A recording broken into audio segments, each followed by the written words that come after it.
പിന്നെ നമ്മൾ തായ്ലൻഡിലെ last day ആണ്. അപ്പോൾ രാവിലെ എഴുന്നേറ്റു, ബ്രേക്ക്ഫാസ്റ്റ് ഒക്കെ കഴിച്ചു. ഇന്നലെ രാത്രി ആയത് കൊണ്ടാണ് ഹോട്ടലൊന്നും കാണിക്കായിരുന്നത്. ഇതാണ് നമ്മൾ ഇന്നലെ നിന്ന ഒരു ഹോട്ടലെന്ന് പറയുന്നത്. എന്തായാലും നല്ല ആംബിയൻസാണ്. മറ്റേ നമ്മൾ പട്ടായയിലുള്ള ഹോട്ടലിൽ അത്രയും തിരക്കോ കാര്യങ്ങളൊന്നും കൂടിയില്ല കേട്ടോ. കുറച്ചും കൂടി കാമാൻ പോയില്ല. അപ്പോൾ ഇന്ന് നമ്മളുടെ കുറച്ച് പരിപാടികൾ എന്ന് പറഞ്ഞു കഴിഞ്ഞാൽ ഇന്ന് ഷോപ്പിംഗ് പരിപാടികളൊന്നുമില്ല. പക്ഷേ 2-3 സ്ഥലങ്ങളിൽ പോകുന്നുണ്ട്. പോകുന്ന ഡീറ്റെയിൽസ് ഞാൻ പറയാം. അപ്പോൾ ബാക്കിയുള്ളവരെല്ലാവരും ബസ്സിൽ കയറിയിട്ടുണ്ട് പോകാനായിട്ട്. ഞാനും ബ്രേക്ക്ഫാസ്റ്റൊക്കെ കഴിച്ച് കഴിഞ്ഞിട്ട് ഞാനും ബസ്സിൽ കയറി. നമ്മൾ ഹോട്ടലിൽ നിന്ന് ഇറങ്ങി. നമ്മുടെ കൂട്ടത്തിലുണ്ടായിരുന്ന വെച്ചാൽ 2 ആളുകൾ ഇപ്പോൾ റാബീസിൻ്റെ ഇഞ്ചക്ഷൻ എടുക്കാൻ വേണ്ടിയിട്ട് പോകുന്നുണ്ട്. നമ്മളവിടെ നിന്ന് ചെറിയൊരു ഫ്ലാറ്റ് സാധനങ്ങളൊക്കെ പാഴ്സൽ അടിച്ചിട്ടുണ്ട്. അപ്പോൾ നമ്മളിവിടെ നിന്ന് സഫാരി വേൾഡിലേക്ക് പോകുന്നുണ്ട്. അപ്പോൾ കാഴ്ചകൾ കാണിക്കാം. നമ്മൾ സഫാരി വേൾഡിൽ വന്നിട്ടുണ്ട്. ഇവിടെ കുറച്ച് ഷോയും കാര്യങ്ങളൊക്കെ ഉണ്ട്, ആനിമൽസിൻ്റെ ഷോയും കാര്യങ്ങളൊക്കെ. അപ്പോൾ നമ്മൾ ഷോ കാണാൻ വേണ്ടിയിട്ട് വന്നേക്കുന്നതാണ്. അപ്പോൾ എനിക്ക് നമ്പറും കാര്യങ്ങളൊക്കെ ഒട്ടിച്ചിട്ടുണ്ട്. എല്ലാവർക്കും ഇവിടെ കയറുന്നതിന് നമ്പറും കാര്യങ്ങളൊക്കെ ആവശ്യമാണ്. എന്തായാലും നമുക്ക് ഷോയും കാര്യങ്ങളൊക്കെ കാണാം. കുറച്ച് സ്ട്രേഞ്ച് ആട്ടോ. ഇവിടെ മക്കാബോസിനെ അവർ നെറ്റ് പോലും കെട്ടാതെയാണ് വളർത്തിക്കൊണ്ടിരിക്കുന്നത്. ആഫ്രിക്കൻ മക്കാബോസാണിത്. ഇത് ഭയങ്കര സ്ട്രേഞ്ച് ആട്ടോ. ഇവരെ ഓപ്പണിൽ വിട്ടേക്കുവാണ് സഫാരി വേൾഡിൽ. സാധാരണ എല്ലായിടത്തും നെറ്റ് അടിച്ചാണ് ഇട്ടേക്കണത്. പക്ഷേ അവറ്റകൾ ഇങ്ങോട്ടും പോകുന്നില്ല കേട്ടോ, അവിടെ തന്നെ ഇരിക്കുവാണ്. ഇത് ചെറിയ പോണീസാണ്. നമുക്ക് ടച്ചൊക്കെ ചെയ്യാനുള്ള ഓപ്ഷൻസ് ഉണ്ട്. പിന്നെ നമ്മൾ ഇവിടെ നിന്ന് ഇങ്ങോട്ട് വരുമ്പോഴത്തേക്കും മുതലകളെ ഇട്ടേക്കുന്നൊരു പാർക്കാണ്. അപ്പോൾ ലാസ്റ്റ് ഞാൻ കണ്ടതിന് കുറേയും കൂടി വെറൈറ്റി ആട്ടോ ഈ പറയുന്ന സഫാരി വേൾഡ്. ഇവിടെ നമ്മൾ ഇറങ്ങുമ്പോഴത്തേക്കും നമുക്ക് കാണാൻ പറ്റുന്ന ഒറാങ്കുട്ടനെ ട്രെയിൻ ചെയ്യുന്ന കേട്ടോ.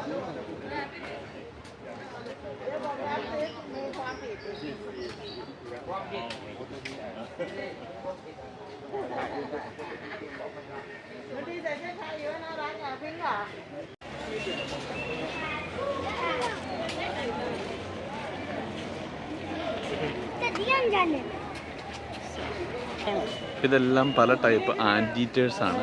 ഉറുമ്പുകൾ, ചെറിയ പ്രാണികൾ, അതിനെയൊക്കെ മണ്ണിൽ നിന്ന് പിടിച്ച് തിന്നുന്ന ജീവികളാണ്. ഇത് മാൻഡ്രിൽ എന്ന് പറഞ്ഞ ടൈപ്പ് ഓഫ് കുരങ്ങനാണ്. അവൻ ഭയങ്കര അഗ്രസീവായിട്ടുള്ളൊരു കുരങ്ങനാണ്, ഭയങ്കര നോട്ടിയാണ്.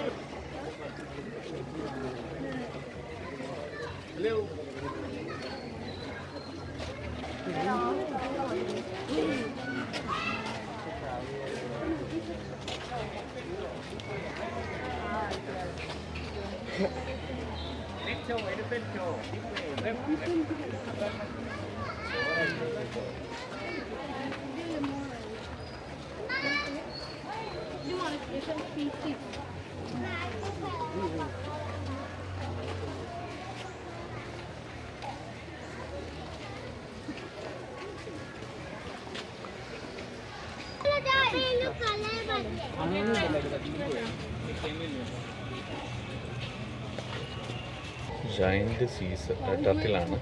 150, 160 വർഷം, 200 വർഷമൊക്കെ ജീവിക്കുന്ന ടൈപ്പ് ഓഫ് ആമകളാണ്. 100 വർഷം, 60 വർഷമൊക്കെയാണ് അതിൻ്റെ മെച്യൂരിറ്റി ഏജ് എന്ന് പറയുന്നത്.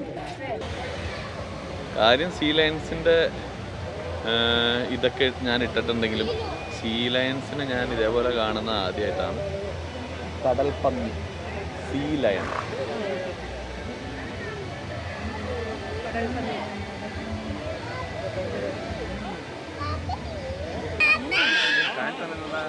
പറയുന്ന സാധനമാണ്.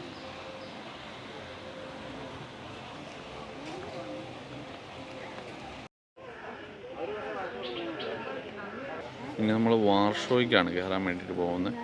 അപ്പോൾ ഈ വാർഷോയ്ക്ക് കയറുന്നതിന് മുമ്പ് നമ്മൾ ഈ എൻട്രൻസിൻ്റെ അവിടെ അവർ കുറേ ടൈപ്പ് അവരുടെ എക്സ്പ്ലോസീവ്, അവരുടെ ടൂള്, മിലിറ്ററി പണ്ട് അവർ വാറിന് വേണ്ടിയിട്ട് ഉപയോഗിച്ചുകൊണ്ടിരുന്ന വെച്ചാൽ അവരുടെ മെഷീൻസ് എല്ലാം ഇവിടെ വെച്ചിട്ടുണ്ട്.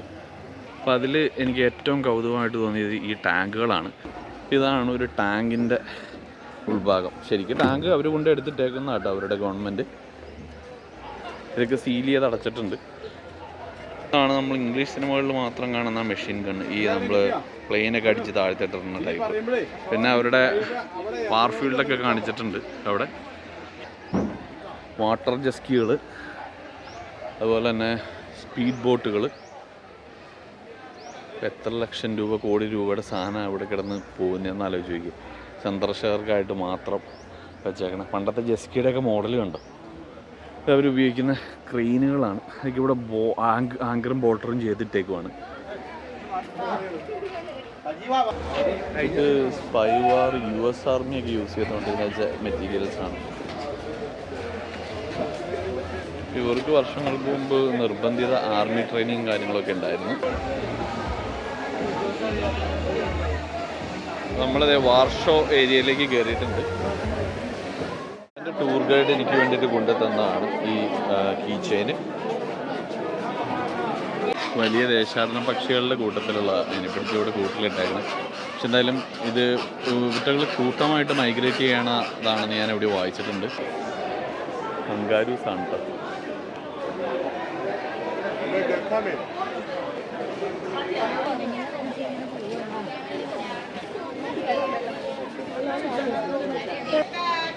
കാർപ്പുകളൊക്കെ ഇവിടെ വളർത്തുന്നുണ്ട് കേട്ടോ. കോയി കാർപ്പിനത്തിൽപ്പെട്ടതാണോ അതോ കാർപ്പിനത്തിൽപ്പെട്ടതാണോ? എന്തായാലും കാർപ്പ് ഫിഷാന്നറിയാം. ഈ ഗ്രൂപ്പിൽ കംപ്ലീറ്റ് ഇന്ത്യക്കാരാണ്. കോഹിനൂർ കൊക്കാറ്റി അതിനൊരു കേജിലിട്ട് അടച്ചേക്കും കേട്ടോ. ഞാനിവിടുത്തെ പഴം ആദ്യമായിട്ടാണ് ടേസ്റ്റ് ചെയ്യുന്നത്. കുറച്ച് മഞ്ഞ അധികം കയറിയിരിക്കുന്നൊരു പഴമാണ്. അതുമാത്രമല്ല ഈ നമ്മുടെ പാളയംകുടനും ഞാലിപ്പൂനും കൂടി മിക്സ് ആയിട്ടുള്ള ടൈപ്പ് ഓഫ് ഒരു പഴമാണ്. നമുക്കിനി ഒരു ഡോൾഫിൻ ഷോയിൽ കൂടി ബാക്കിയുണ്ട്. നമ്മളിപ്പോൾ അങ്ങോട്ട് പോയിക്കൊണ്ടിരിക്കുകയാണ്. അപ്പോൾ ഞാൻ കണ്ടതിലെ ഇവിടത്തെ ഏറ്റവും നല്ല ഷോ എന്ന് എനിക്ക് തോന്നിയത് സ്പൈ ഷോ തന്നെയായിരുന്നു. പിന്നെ ആനിമൽസിനെ വെച്ചിട്ടുള്ള ആ ഷോ അത് ചിലവർക്ക് ഇഷ്ടപ്പെടാം, ചിലവർക്ക് ഇഷ്ടപ്പെടില്ല.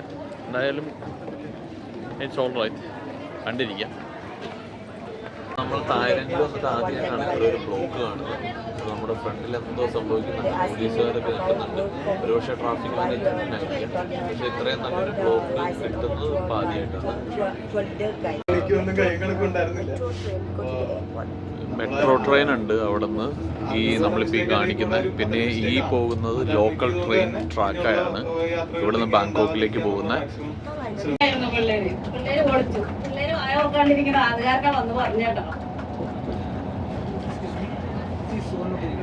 അപ്പോൾ നമ്മൾ സോറി എനിക്കൊരു മിസ്റ്റേക്ക് പറ്റിപ്പോയി. നമ്മൾ പട്ടായയിൽ നിന്ന് ബാങ്കോക്കിലേക്ക് വന്നു. സ്വർണ്ണഭൂമി എയർപോർട്ട് കഴിഞ്ഞ് ഡോൺമങ് എയർപോർട്ടിലേക്ക് നമ്മളിപ്പോൾ പോയിക്കൊണ്ടിരിക്കുകയാണ്. അപ്പോൾ നമ്മൾ ഏകദേശം അടുത്തെത്താറായി. അപ്പോൾ ഇതാണ് നമ്മുടെ ഗൈഡ് എന്ന് പറയുന്നത്, Vicky. What was the name of the airport? Don Mueang airport. Don Mueang international airport. Thank you. Don Mueang എയർപോർട്ടിലെത്തി. നമ്മുടെ സാധനങ്ങളെല്ലാം എടുത്ത് വെച്ചുകൊണ്ടിരിക്കുകയാണ്. ഇനി നമ്മൾ ബാഗും കാര്യങ്ങളൊക്കെ ഏകദേശം ഇറക്കി. നമ്മൾ അവിടെ നിന്ന് എയർപോർട്ടിലേക്ക് കയറി, തായ്ലൻഡിലെ എയർപോർട്ടിലേക്ക്. അതെ, നമ്മളിവിടെ വന്നു കഴിഞ്ഞിട്ട് വാഷ്റൂമൊക്കെ ഒന്ന് ഉപയോഗിച്ചു. നല്ല അടിപൊളി നീറ്റ് ആൻഡ് ഹൈജീനിക് ആയിട്ടുള്ള ഒരു വാഷ്റൂം. പിന്നെ അതുപോലെ തന്നെ ഞാൻ 2-3 അഡ്വൈസുകൾ ഈ ട്രാവൽ ചെയ്യുന്ന ഇൻ്റർനാഷണൽ ട്രാവൽ ചെയ്യുന്ന ആളുകൾക്ക് തരാം.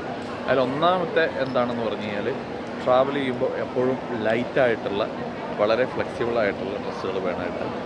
പിന്നെ രണ്ടാമത് നമ്മൾ ടൂറ് പ്ലാൻ ചെയ്യുമ്പോഴത്തേക്കും വ്യക്തമായ കോർഡിനേഷനോട് കൂടിയിട്ട് അലക്ഷ്യമായിട്ട് ഒരു കാരണവശാലും ഒരു ഗ്രൂപ്പ് ടൂറിൽ നമ്മൾ പോകരുത്. പോയി കഴിഞ്ഞാൽ നമ്മുടെ കൂടെയുള്ളവർക്ക് അത് വലിയൊരു ബുദ്ധിമുട്ടാണ്. നമ്മളുടെക്കാളും ചിലപ്പോൾ ടൈം എന്ന് പറയുന്ന ഒരു സാധനം, ടൈം മാനേജ്മെൻറ്റ് എന്ന് പറഞ്ഞൊരു സംഭവം ഇല്ലയെന്നുണ്ടെങ്കിൽ ഗ്രൂപ്പ് ടൂറ് വളരെ ഡിഫിക്കൽട്ടായിട്ടുള്ളൊരു സംഭവമാണ്. മൂന്നാമത്തെ കാര്യം എന്ന് പറഞ്ഞു കഴിഞ്ഞാൽ, ടൂർ പോകുമ്പോൾ നമ്മുടെ അലക്ഷ്യമായിട്ടുള്ള എന്തെങ്കിലും സ്വഭാവം കൊണ്ട് നമ്മൾ ഒരു കുഴപ്പത്തിൽ ചെന്ന് ചാടരുത്. കാരണം അങ്ങനെ കുഴപ്പത്തിൽ ചെന്ന് ചാടിക്കഴിഞ്ഞാൽ നമ്മുടെ കൂടെയുള്ള എല്ലാവരെയും അത് ബാധിക്കും. പരമാവധി മദ്യപിക്കാതിരിക്കുക, പുകവലിക്കാതിരിക്കാൻ ശ്രമിക്കുക, അങ്ങനെയുള്ള കാര്യങ്ങളൊക്കെ കുറച്ചൊന്ന് നോക്കണം. പിന്നെ നാലാമത് എന്ന് പറയുന്നത്, നമ്മൾ ടൂർ പോകുമ്പോൾ എപ്പോഴും നമ്മൾ ശ്രദ്ധിക്കേണ്ട ഒരു കാര്യം, മറ്റുള്ളവരെ കൊണ്ട് പറയിപ്പിക്കരുത് എന്നുള്ളതാണ്. നമ്മൾ മറ്റൊരു രാജ്യത്ത് വന്ന് നമ്മുടെ രാജ്യത്തുനിന്ന് നമ്മൾ ഒരുപാട് കിലോമീറ്റർ അപ്പുറം നിൽക്കുമ്പോഴത്തേക്കും നമ്മളൊരു ആളുകളെ കൊണ്ട് പറയിപ്പിക്കരുത്. നമ്മളൊരു അലക്ഷ്യമായിട്ട് നമ്മൾ ഇന്ത്യയിൽ ഈ ഇതേപോലെ സാധനങ്ങളൊക്കെ വലിച്ചെറിയുന്ന ആളുകളുണ്ട്, അങ്ങനത്തെ ഒരു സ്വഭാവം ഉണ്ടെന്നുണ്ടെങ്കിൽ അങ്ങനെയുള്ള കാര്യങ്ങളൊന്നും ഇവിടെ വന്നിട്ട് ചെയ്യരുത്. അതുപോലെ തന്നെ സ്ത്രീകളുണ്ടെങ്കിൽ അവരെ സ്റ്റെയർ ചെയ്യരുത്, അവരെങ്ങനെ തുറിച്ച് നോക്കരുത്. ആളുകളോട് വളരെ മാന്യമായിട്ട് മര്യാദയോട് കൂടിയിട്ട് സംസാരിക്കുക, കുറച്ചുകൂടി റെസ്പെക്റ്റ് ചെയ്യാൻ ശ്രമിക്കുക. പിന്നീടുള്ള ഒരു കാര്യം എന്താണെന്ന് പറഞ്ഞു കഴിഞ്ഞാൽ, അതാണ് മോസ്റ്റ് ഇമ്പോർട്ടൻറ്റ് കാര്യം. എപ്പോഴും ഒരു ബഡ്ജറ്റ് ഫ്രണ്ട്ലി ആയിട്ടുള്ള ടൂർ വേണം നമ്മൾ ക്രിയേറ്റ് ചെയ്യാനായിട്ട്. എപ്പോഴും ബഡ്ജറ്റിനോട് ഒതുങ്ങി നിൽക്കുന്ന, ഹിയർ ആൻഡ് ദെയർ നമ്മൾ അലക്ഷ്യമായിട്ട് കുറേ സാധനങ്ങളൊക്കെ മേടിച്ച് നമ്മളത് എയർപോർട്ടിൽ കൊണ്ടുവന്ന് നമ്മൾ റീപാക്ക് ചെയ്ത് നമ്മുടെ ഫ്ലൈറ്റ് മിസ്സായി, അതുപോലെ തന്നെ അങ്ങനെയുള്ള കാര്യങ്ങൾക്ക് ചെയ്യാതിരിക്കുക. പിന്നെ ഒരുപാട് ബഡ്ജറ്റ് ഫ്രണ്ട്ലി ആയിട്ട് നമ്മൾ ടൂർ ചെയ്യാൻ വേണ്ടിയിട്ട് നോക്കുക. കാര്യം നമ്മുടെ പല സാധനങ്ങളും നമ്മളിവിടെ വന്ന് ആളുകളെ കാണിക്കാൻ വേണ്ടിയിട്ട് മേടിക്കുന്ന സാധനങ്ങൾ, അല്ലെങ്കിൽ ആളുകൾക്ക് കൊടുക്കാൻ വേണ്ടിയിട്ട് നമ്മൾ മേടിക്കുന്ന സാധനങ്ങൾ, ഇതൊക്കെ നമുക്ക് നമ്മുടെ മാർക്കറ്റിൽ ഇതിലും വിലക്കുറവായിട്ട് നല്ല ക്വാളിറ്റിയുള്ള സാധനങ്ങൾ കിട്ടും. അങ്ങനെ കിട്ടുന്ന സമയത്ത് നമ്മൾ ഇവിടെ വന്നു കഴിഞ്ഞിട്ട് ഇത്രയും വലിയൊരു റിസ്ക് എടുത്ത് നമ്മളിത് മൊത്തം കെട്ടിച്ചു വന്നുകൊണ്ട് അങ്ങോട്ട് പോകേണ്ട ഒരു കാര്യമില്ല. അപ്പോൾ ഇതാണ് എൻ്റെ മെയിൻ അഡ്വൈസറി എന്ന് പറയുന്നത്. അപ്പോൾ അതിൽ നല്ല കാര്യങ്ങൾ ഉൾക്കൊള്ളുക, വേണ്ടാത്തത് മാറ്റിയേക്കുക. അപ്പോൾ എന്തായാലും നമുക്ക് ബാക്കിയുള്ള കാഴ്ചകളും കൂടി കാണാം. അപ്പോൾ എനിക്കിപ്പോൾ ഇവിടെ നിന്ന് ഗേറ്റിലേക്ക് ഇനി പോവാം. എൻ്റെ ചെക്കിങ്ങും ബാഗിങ് ചെക്കിങ്ങും ഒക്കെ കഴിഞ്ഞു. പക്ഷേ എനിക്കൊരു കംപ്ലയിൻറ്റ് പറയാനുള്ളത്, ഞാൻ അവിടെ നിന്ന് പോന്നപ്പോഴത്തേക്കും എൻ്റെ കയ്യിലൊരു ഹെയറിൻ്റെ ഒരു ലിക്വിഡ് ഉണ്ടായിരുന്നു, എൻ്റെ തലയിൽ ഇട്ട് വാഷ് ചെയ്യുന്നത്. അത് അവിടെ നിന്ന് ഇന്ത്യയിൽ നിന്ന് ഞാൻ തായ്ലൻഡിലേക്ക് വന്നപ്പോഴത്തേക്കും അതിന് കുഴപ്പമുണ്ടായിരുന്നില്ല.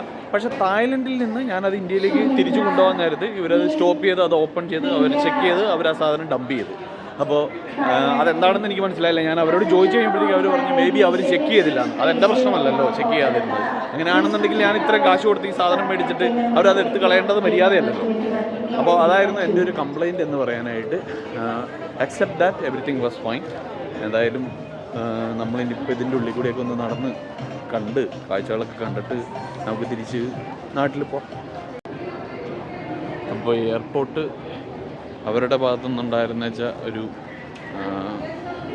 അവർ പറഞ്ഞത്, ഡീറ്റെയിൽസ് പറഞ്ഞത് 300 ml മുകളിലേക്ക് ഉള്ള സാധനങ്ങൾ അവർക്ക് ഉപയോഗിക്കാൻ പാടില്ല എന്നാണ് പറഞ്ഞത്. വളരെ മോശമായിട്ടുള്ള രീതിയിലാണ് അവർ നമ്മളോട് പെരുമാറിയത്. അതെനിക്ക് ഇഷ്ടപ്പെട്ടില്ല. എന്തായാലും അവരങ്ങനെ ആണെങ്കിൽ തന്നെ അതിനെന്തെങ്കിലും സൊല്യൂഷനും കാണണമായിരുന്നു. അല്ലെങ്കിൽ അത് ചെക്ക് ഇൻ ചെയ്യാനുള്ള ഒരു തിരിച്ചു പോയിട്ട് ചെക്ക് ഇൻ ചെയ്യാനുള്ള ഓപ്ഷൻ അവർ തരണമായിരുന്നു. അവരത് തന്നില്ല. അവർ ആ സാധനം സിംപിളി അവർക്ക് ത്രോ ചെയ്യണം. അവർക്ക് എന്തോ ഒരു പേഴ്സണൽ ഇൻസ്റ്റിക്റ്റ് പോലെ എനിക്ക് തോന്നി. എന്തായാലും 2 ഓഫീസർമാരുണ്ടായിരുന്നു. ഞാൻ അവരോട് ഒരു 5 മിനിറ്റോളം ഞാൻ ഇതിനെ പറ്റിയിട്ട് സംസാരിച്ചു. എന്തായാലും ഞാൻ കാശ് കൊടുത്ത് മേടിച്ച സാധനം കളയാനുള്ള അധികാരം അവർക്കില്ല, അതെനിക്ക് മാത്രമേ ഉള്ളൂ. എനിക്ക് വേണ്ടാന്ന് തോന്നിയാലാണ് ഞാൻ കളയേണ്ടതുള്ളൂ. അപ്പോൾ ഇങ്ങനെയുള്ള ചെറിയ ചെറിയ ആളുകൾ എവിടെ ചെന്നാലും ഉണ്ടാവും. ഇതേപോലുള്ള ഓഫീസേഴ്സ് അവർ നമുക്ക് തലവേദന ഉണ്ടാക്കുകയുള്ളൂ. അത് നമ്മുടെ കൊച്ചിയിലും ഉണ്ടാവും, എവിടെ ചെന്ന് കഴിഞ്ഞാലും ഉണ്ടാവും. അപ്പോൾ അങ്ങനെയുള്ള കാര്യങ്ങൾ കൂടുതലായിട്ട് നമ്മൾ ശ്രദ്ധിക്കണം.